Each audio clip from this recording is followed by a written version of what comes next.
एक शिक्षक ही है जो हमें अंधकार से निकाल करके रोशनी की ओर ले जाते हैं।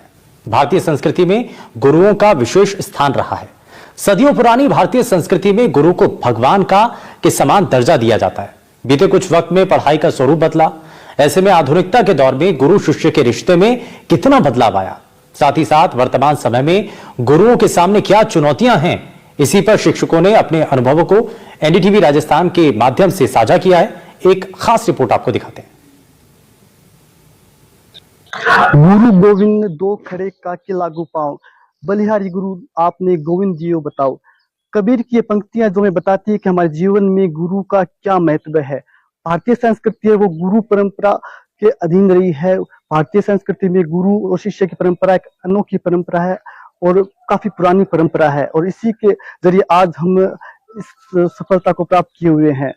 भारत के अंदर ऋषियों मुनियों से परंपरा चली आ रही है और आज हम शिक्षक दिवस है वो मना रहे हैं। हमारे साथ शिक्षक हैं और इन्हीं से हम जानेंगे कि आखिर कितना बदलाव है वो आधुनिकता के इस दौर में गुरु शिष्य की परंपरा के बीच आया है। हमारे साथ शिक्षक हैं, कुछ छात्र भी हैं।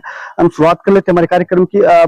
जी सर, हमारे साथ सर, गुरु शिक्षा परंपरा सदियों से हमारी भारतीय संस्कृति में चली आ रही है।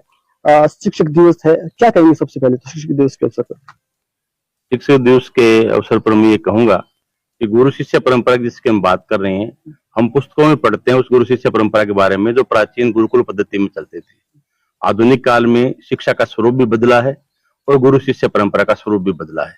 हम जिस परिप्रेक्ष्य में पुराने उस परंपरा को देखना चाहते हैं वो आज नहीं मिलेगी, क्योंकि हर जगह व्यावसायिकता हावी है। लेकिन फिर भी भारतीय संस्कृति और हमारे जो पारिवारिक संस्कार है उसको चलते देखें तो संपूर्ण विश्व में सबसे अच्छी अगर गुरुकुल परंपरा है, गुरु शिष्य परंपरा, वो भारत में मिलेगी। सर, आप चूंकि शिक्षक हो लेकिन आप भी कभी छात्र रहे हो, कितना बदलाव उस समय में अब में आए हैं?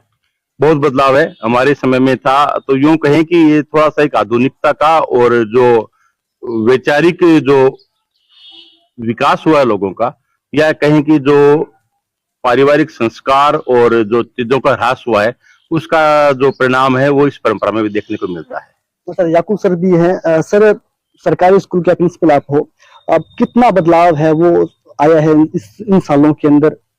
निश्चित रूप से सबसे पहले शिक्षक दिवस पर सभी छात्र छात्राओं को, शिक्षकों को बधाई। निश्चित रूप से बदलाव आया है। हमारे भारत के अंदर है वो गुरु की तुलना पहले भी और आज भी है, ऐसी बात नहीं है, समाप्त हुई है।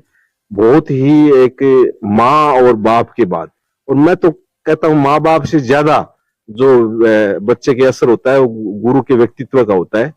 तो ये रही है और ये चल भी रही है। लेकिन निरंतर एक परिप्रेक्ष्य में मत मानो, आप गुरु के मत मानो।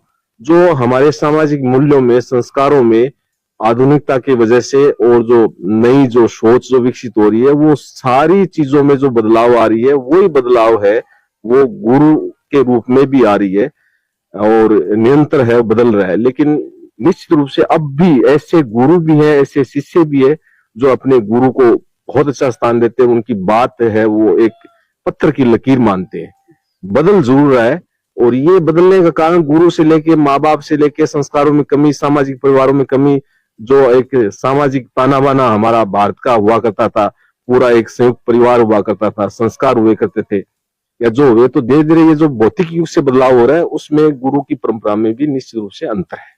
सर, पहले हम पाठी भर्ती पे पढ़ते थे, कॉपी किताब से पढ़ते थे, लेकिन अब टैबलेट है, मोबाइल है, कंप्यूटर है, इन्होंने इन सब की जगह ले लिया। कितना बदलाव देखते हो आप? जो अभी आधुनिक टेक्नोलॉजी है, ये उन टेक्नोलॉजी के माध्यम से जो आज बच्चे शिक्षा ग्रहण कर रहे हैं उसमें काफी बदलाव आया है। यानी जो पहले बच्चे अपने माता पिता के बीच में जितना समय गुजारा करते थे उस समय का आज अभाव देखने को मिल रहा है। काफी बच्चे जो पेरेंट्स हैं वो अपने बच्चे के साथ में अपना तालमेल से ढंग से नहीं बिठा पाते। उसका मुख्य कारण है कि वो अपना सही समय, उपयुक्त समय नहीं दे पाते।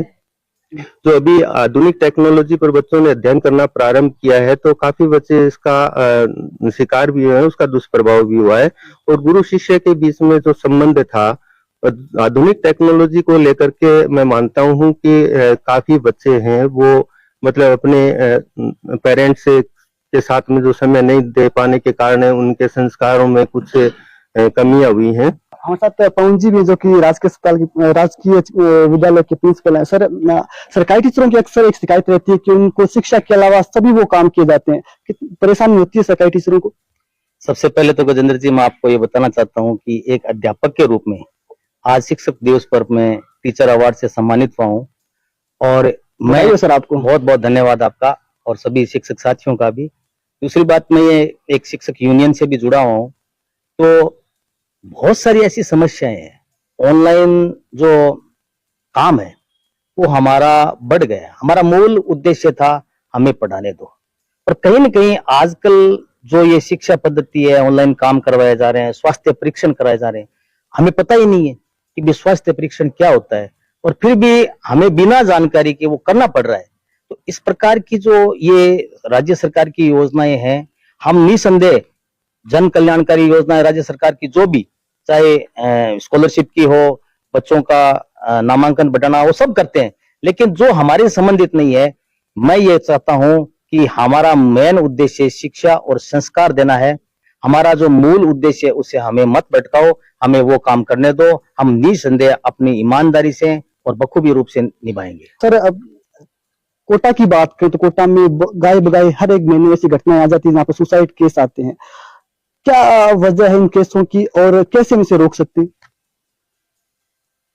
देखिए, जहां तक बात आत्महत्या की है, यह तो एक सामाजिक बुराई है। सामाजिक तरीके से यदि हमने बच्चे को सबल नहीं बनाया, उसको यदि हमने तार्किक दृष्टि से उसको बताया नहीं कि क्या सही है क्या गलत है, क्योंकि ये बड़ा विवादास्पद प्रश्न आपने पूछा है। मैं इसको यहां से शुरू करूंगा। तनाव रहता है, क्या तनाव की वजह है? दबाव तो हर जगह है, और साइकोलॉजी के हिसाब से दबाव को बुरा नहीं होता है, दबाव अच्छे का भी होता है।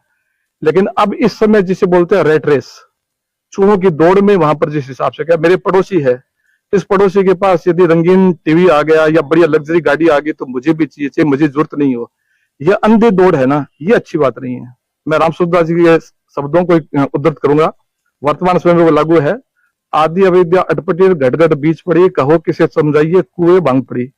इस समय तो यह हालत हो गई है कि यदि किसी ने किसी प्रतियोगिता में पास होना है, दूसरा यदि कर रहा है हमारा ABCD, जिससे हमारी प्रतिद्वंदी है, हम चाहिए उसमें योग्यता है नहीं है, उसके बावजूद भी हमारा सारा प्रयत्न इस बात पर रहता है कि हमें इसको करना है।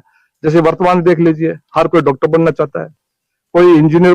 पहले वो युग था जब हम स्टूडेंट थे तो उसमें जो इंजीनियर थे उनकी बड़ी डिमांड हुआ करती थी। कॉमर्स में ये बैठे वहां पर, उसमें CA की वहां पर बड़ी डिमांड हुआ करती थी। आजकल इनका ह्रास हो रहा है, और ये जो चीजें हो रही है, देखिए आखिर तो ये समाज ही तय करता है कि किसकी कितनी जरूरत है क्या नहीं है।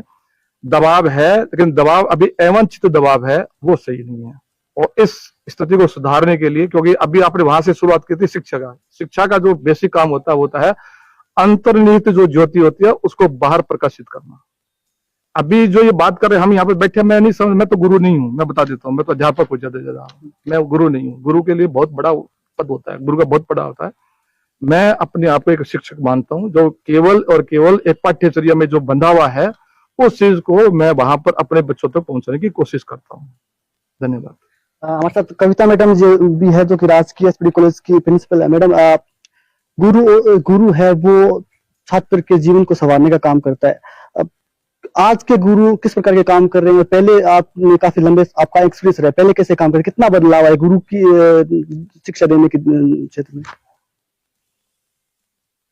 सर्वप्रथम तो चूंकि ये प्रोग्राम शिक्षक दिवस के उपलक्ष्य में रखा गया है, तो मैं सभी अपने शिक्षक बंधु भगिनियों और मुझे समय समय पर मुझे मार्ग प्रशस्त करने वाले सभी को मैं शुभकामनाएं, अग्रिम शुभकामनाएं देती हूँ। चूंकि आपका सवाल है कि पहले गुरु शिष्य को किस प्रकार राह दिखाते थे और अब क्या है, तो हमारे समय पर तो ऐसा था कि जब हम विद्यालय में पढ़ा करते थे तो नियमित कक्षाएं हुआ करती थी, और हमारी उपस्थिति जहां तक है 100% ही हुआ करती थी, 99 मानिए। और अगर कोई उपस्थित नहीं होता था तो उनके परिवार के घर भी शिकायत की जाती थी। और विशेष रूप से बच्चा जो है वो स्कूल मेरे ख्याल में नियमित रूप से आया करते थे, क्योंकि हमने तो कभी स्किप नहीं की कभी भी, और हमेशा नियमित रूप से गए। लेकिन आज का विद्यार्थी, चाहे कहें कि कोरोना काल से समझ लीजिए, क्योंकि वो ऑनलाइन जब से शिक्षा प्रारंभ हुई है तो विशेष रूप से क्योंकि इन पे ऑनलाइन जो भी विषय विशेषज्ञ के जो व्याख्यान होते हैं उन पर ज्यादा डिपेंड होता है और वो गुरु को नजरअंदाज कर देता है। और वो अगर विद्यालय भी अगर आता है बच्चा तो ये कहता है कि इनसे अच्छा तो हमें ऑनलाइन पढ़ाया जाता है, और इस कारण क्या उनकी उपस्थिति कम होने लगी है। तो मैं विशेष रूप से हर विद्यार्थी को यही कहना चाहूंगी, क्योंकि पुराने हमारे संस्कृत में भी कहा गया है कि विद्यार्थियों को सुख कहाँ और सुखार्थियों को विद्या कहाँ। तो वही वाली स्थिति है कि आजकल का जो विद्यार्थी है वो सुखार्थी ज्यादा हो गया है, वो विद्या को प्राप्त करने का लालची नहीं रहा है। लेकिन हमारे मन में उस समय एक लालसा रहती थी हर समय, क्योंकि अब जो क्या है कि मैंने जब जयपुर में महारानी महाविद्यालय में किया था, मैंने स्नातक की डिग्री प्राप्त की थी, तो 8 बजे से हमारी क्लास हुआ करती थी और 4 बजे तक, और उस बीच में आपको पता है 3 विषयों की क्लास हुआ करती थी, और 8 से 4 का बीच का देखिए आप टाइम कितना होता है। लेकिन उन 3 पीरियड के बीच में कभी हमारे पास 2-2 घंटे भी गैप हुआ करता था और 1-1 घंटे का भी। लेकिन हम ग्रुप बना करके आपस में एक दूसरे कंसल्ट किया करते थे कि आज क्या पढ़ाया, आज क्या नहीं आ रहा है, तो एक दूसरे से आपस में बात करके और हर विषय का जो भी समस्या होती थी हम खुद ही समाधान किया करते थे, और उस विषय में उसी दिन ही सारे टॉपिक हम उनको सॉल्व कर लिया करते थे। लेकिन आज का बच्चा, आज जो पढ़ाया जाता है, हम उसको खूब कहते हैं कि आपको घर जाके पढ़िए, आपको नहीं समझ में आ रहा है तो क्लास होने से पहले आप जो भी प्रॉब्लम है हमें पूछिए, फिर हम अगला आपको शुरू करेंगे। लेकिन बच्चा चूंकि वो पढ़ता नहीं है, या तो कभी वो आकर के हमसे कोई सवाल नहीं पूछता है, तो ये आजकल की समस्या है। कुछ क्योंकि ग्रामीण परिवेश के बच्चे होते हैं तो उनको भी क्या है कि अभी समय फसल का समय होता है, तो ये बहाना बना देते हैं कि अभी हमें फसल काटने का काम है, हमें निन्नाण का ये समय है, तो वो अक्टूबर तक तो मुझे लगता है वो क्लास नहीं लेते, और अक्टूबर के बाद में आते हैं और उस समय काफी कुछ सिलेबस उनका हो जाता है और उसका खामियाजा उनको भुगतना पड़ता है। तो